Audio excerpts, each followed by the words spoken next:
Ultimately, Jamaica's economic future must be about human capital development and technology creation. We must ensure that our young people, creative, tech-savvy, and ambitious, are equipped to lead in the global digital economy. It is estimated that 70% of the Jamaican economy depends on services. This means that the value created is intrinsic to the individual effort, knowledge, skills, creativity, and attitude. If the economy is to grow beyond its current trajectory, there must be a widespread and general increase in the productivity of individuals, as well as the systems and technology which they are paired with in production. This next chapter must see a laser focus on education and training of our current labor force and the generation to come. Through our education system, we must create a Jamaican that is pro-social, pro-growth, pro-technology, innovative, emotionally regulated, and more productive. This is imperative. But growth also depends on how government itself works. For too long, bureaucracy has frustrated investment, slowed innovation, and drained productivity. Too many Jamaicans know the feeling. Endless forms, long lines, and red tape that stand in the way of progress. Of even greater concern is that inefficient systems breed and provide an incentive for corruption. That is why we have developed the Speed, Streamlining Processes for Efficiency and Economic Development program. This is our commitment to cut red tape, to remove unnecessary obstacles, and to ensure that government is not a barrier to opportunity, but a platform for success. Through Speed, permits will be faster, licenses simpler, and services more transparent. By digitizing transactions, streamlining approvals, and using technology to eliminate delays, we will unleash productivity across the economy. This will also peel away the layers of inefficiency and lack of networking that hampers anti-corruption efforts. A modern economy demands modern government. Jamaica cannot afford to be slow when the world is moving fast. With Speed, we are building a public sector that moves at the pace of our ambition, a government that matches the energy and creativity of the Jamaican people, who are the fastest people in the world. But my fellow Jamaicans, economic progress alone will mean little if our society is torn apart by violence. Yes, we have brought homicides down to levels not seen in decades. But too many of our children still grow up in communities where violence is normalized. Too many families are scarred by domestic abuse. Too many young men are recruited into gangs, and too many women live in fear. We must go beyond fighting crime to fighting the culture of violence itself.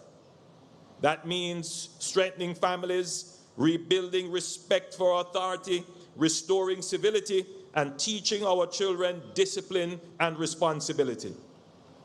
It means our education system must not just impart knowledge, but also values. However, it is not only our schools, our churches, the business community, or the security forces. Indeed, this requires a partnership of the whole society to prevent violence and move Jamaica towards true and sustained peace. My administration will mobilize this effort. And I believe the challenge of social violence should be taken out of the political space and treated as a matter of national interest. This is also imperative, and I will be reaching out to the leader of the opposition to work out how we can, as a country, unite against violence.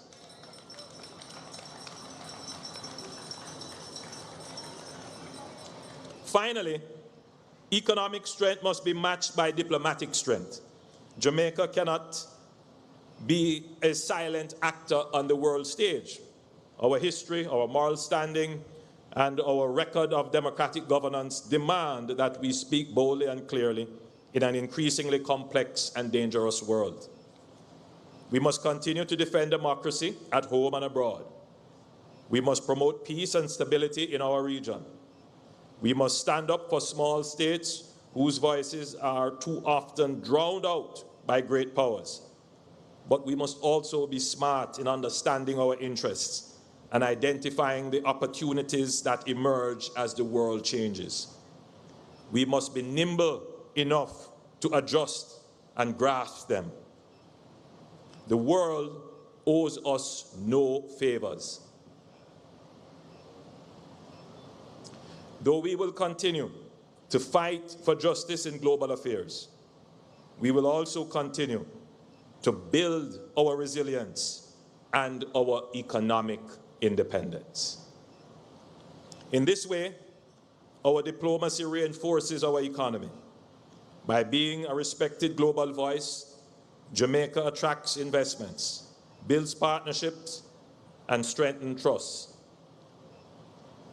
We must be a nation that not only consume ideas from the world, but create the ideas that shapes the world, whether in trade, technology, climate, or culture. Jamaica must always have a seat at the global table.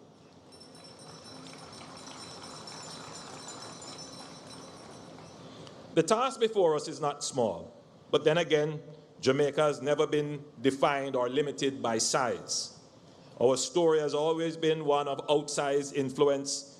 From the day Marcus Garvey declared that the people of African descent must chart their own destiny, to the day Bob Marley sang "One Love and One Destiny," to the day Usain Bolt stretched his arms wide at the finish line, becoming the fastest man alive, to the world. The world has looked to Jamaica for inspiration. Now the world must look to Jamaica again, this time for a model of a small nation of greatness. A nation that is the hub of logistics and trade, a nation that is powered by clean energy, a Jamaica that is digitally advanced and globally connected, a Jamaica that speaks with moral clarity on the world stage. Our destiny is greatness, and with discipline, innovation, and unity, we will achieve it.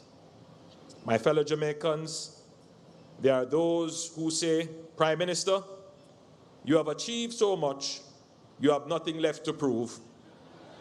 It is time to hand over the baton." I hear you, I hear those voices, but I also hear another voice. The voice of Jamaica itself. The voice that says we are not yet where we need to be. The voice that says we are destined for more. The voice that says our children deserve to inherit not just hope, but opportunity, not just survival, but success, not just resilience, but prosperity. This term is not about me proving that we can build. We have already proven that. There is much more to build, and I am here to build it.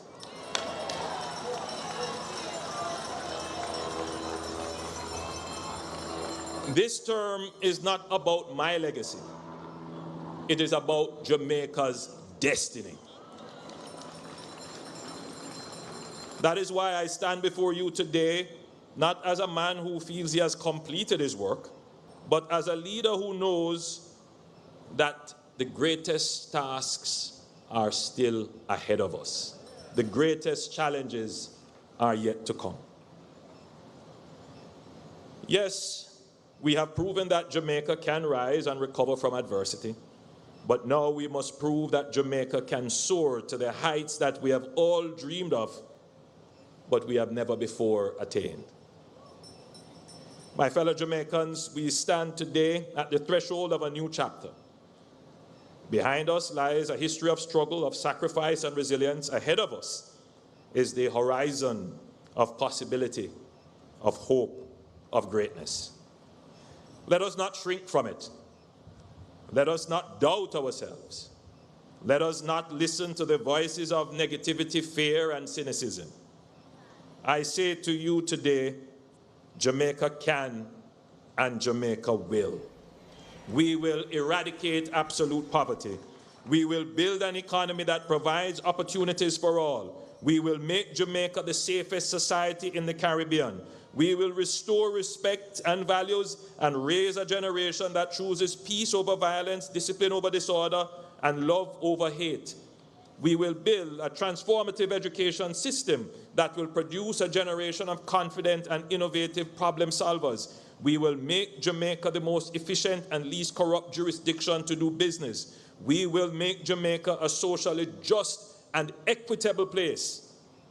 And we will claim our rightful place among the leading nations of the world. This is our destiny. This is our charge. This is our moment. We are a little but Talawa place, with faith, with unity, with vision, and with work, and prayers. We will conquer all challenges and fulfill the potential of our blessed nation. May God bless you, and may God bless Jamaica, land we love.